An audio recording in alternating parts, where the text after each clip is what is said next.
Halo semuanya, saya Italia Ibram dengan NIM 230205300019. Hari ini saya akan menjelaskan atau mempresentasikan mengenai teori bahasa dan teori belajar bahasa.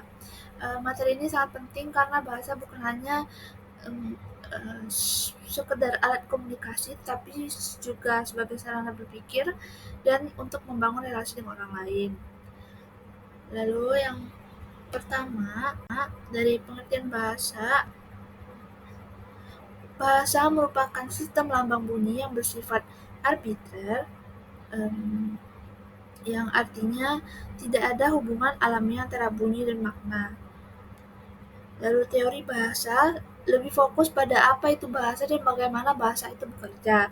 Sedangkan teori belajar bahasa membahas cara manusia mendapatkan, memperoleh, dan menguasai bahasa itu sendiri. Lalu yang berikutnya langsung kita membahas teori bahasa. Teori bahasa yang pertama yaitu teori struktural yang dipelopori oleh Ferdinand de Saussure. Saussure menyatakan bahwa bahasa adalah sistem tanda yang terdiri dari dua unsur. Yang pertama ada signifiant, yaitu penanda, merupakan bentuk bunyi atau tulisan. Lalu yang keduanya signifié atau petanda, konsep atau makna dari bunyi tersebut. Contohnya kata siang dalam bahasa Prancis bunyinya siang yang sebagai penanda, lalu konsep hewan anjing adalah petandanya. Menurut Saussure, bahasa sifatnya sistematis dan mengikuti aturan tertentu. Lalu teori fungsional yang dipelopori oleh M.A.K. Halliday memandang bahasa dari sisi fungsi sosialnya. Menurut Halliday, bahasa tidak hanya tentang struktur, tapi alat untuk mengekspresikan makna sesuai konteks. Ada 3 fungsi utama bahasa. Yang pertama, ideasional, menyampaikan informasi atau ide. Contohnya, il fait froid aujourd'hui. Itu menyampaikan informasi bahwa cuaca hari ini dingin. Lalu ada fungsi interpersonal, yaitu membangun hubungan sosial. Contohnya, bertanya soal apa kabar dalam bahasa Prancis yaitu comment ça va, karena comment ça va sendiri membangun hubungan sosial antar individu. Lalu fungsi tekstual, menghubungkan teks dan konteks agar pesan mudah dipahami. Contohnya d'abord, lalu ensuite, dan enfin. Lalu yang terakhir, teori interaksional yang dipelopori oleh Halliday dan Vygotsky. Bahasa dipandang sebagai alat interaksi sosial. Menurut Vygotsky, bahasa lahir dari hubungan antar manusia. Anak-anak belajar bahasa karena mereka terus-menerus berinteraksi dengan orang lain. Contohnya, seorang anak kecil yang sering mendengar orang tuanya mengucapkan bonjour, bonsoir, salut, dan lain-lainnya. Lalu akhirnya ikut menirukan dan disitulah ia belajar bahasa. Selanjutnya, kita masuk ke teori belajar bahasa. Teori belajar bahasa pertama yaitu teori behaviorisme yang dipelopori oleh B.F. Skinner. Skinner menjelaskan bahwa bahasa dipelajari melalui kebiasaan dalam kehidupan sehari-hari dan terbentuk dari mekanisme stimulus, respon, dan penguatan. Stimulus itu adalah rangsangan dari lingkungan sekitarnya.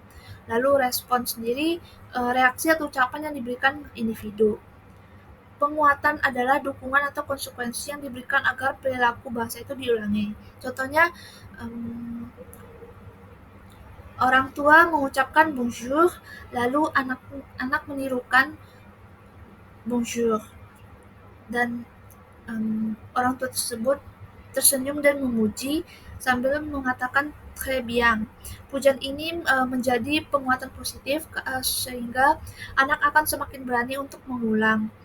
Jika anak salah mengucapkan, orang tua bisa memperbaiki tanpa menghukum. Dari sinilah terbentuk kebiasaan berbahasa dan anak menjadi tidak takut untuk belajar bahasa. Teori ini menjelaskan kenapa latihan berulang-ulang itu sangat penting dalam mempelajari bahasa. Misalnya menghafalkan vokabuler atau mengulang pola kalimat sederhana. Lalu yang kedua teori humanistik yang dipelopori oleh Carl Rogers dan Abraham Maslow. Pendekatan humanistik menekankan bahwa emosi, motivasi, dan kebutuhan manusia sangat mempengaruhi proses belajar bahasa. Belajar bahasa tidak hanya soal hafalan, tetapi juga pengalaman pribadi yang bermakna. Carl Rogers mengatakan bahwa lingkungan yang penuh penerimaan membuat pelajar lebih bebas untuk mengekspresikan dirinya. Maslow menekankan kalau kebutuhan manusia harus terpenuhi mulai dari kebutuhan dasar seperti rasa aman hingga aktualisasi diri atau mencapai potensi penuh. Nah, contohnya seorang murid yang merasa takut, salah, biasanya malu atau enggan untuk bicara bahasa asing.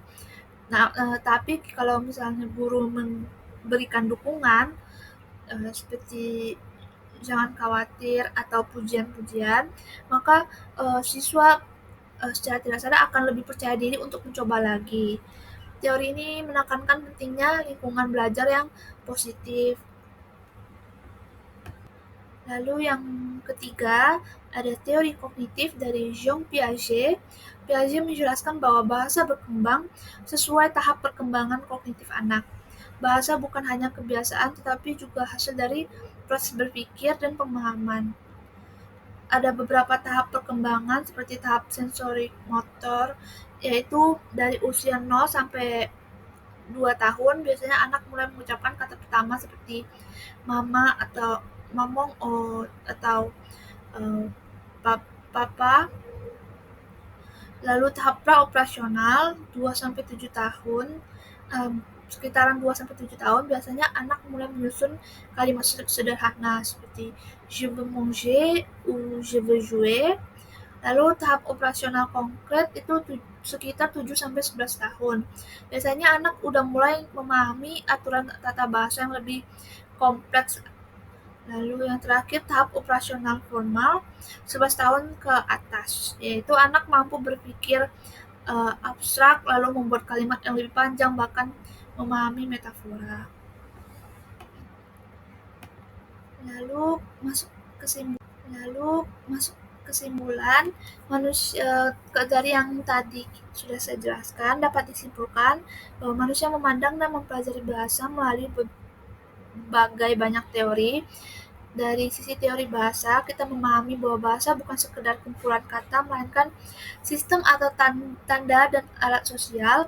Sedangkan dari sisi teori belajar bahasa, kita mempelajari proses bagaimana sih seorang itu bisa menguasai atau mempelajari bahasa melalui kebiasaan, pengalaman kognitif, maupun interaksi sosial dengan lingkungan sekitarnya.